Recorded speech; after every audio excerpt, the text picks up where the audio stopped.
Yeni Azərbaycan Partiyasının Yevlax rayon Qadınlar Şurasının üzvləri növbəti hesabat seçki yığıncağını keçirib. Tədbirdə Yevlax rayon İcra Hakimiyyətinin nümayəndələri, müəssisə və təşkilatların fəal qadınları iştirak edib.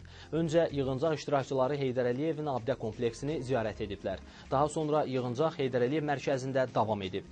İştirakçılar mərkəzin fəaliyyəti ilə tanış olublar. Dövlət himni səsləndirildikdən sonra toplantı başlayıb. Toplantıda çıxış edənlər bildiriblər ki, hazırda Yeni Azərbaycan Partiyasının Yevlax rayon Qadınlar Şurasının 21 nəfərdən ibarət heyət üzvü var. Natiqlər Şuranın gördüyü işlərdən danışıblar. Bildiriblər ki, Şura üzvləri hesabat dövrü ərzində rayon qadınları ilə müntəzəm görüşlər keçirib, onların işsizlik və digər problemlərinin həll olunmasına yaxından köməklik ediblər. Çıxışlardan sonra Yeni Azərbaycan Partiyası Yevlax rayon Qadınlar Şurasının yeni heyəti seçilib.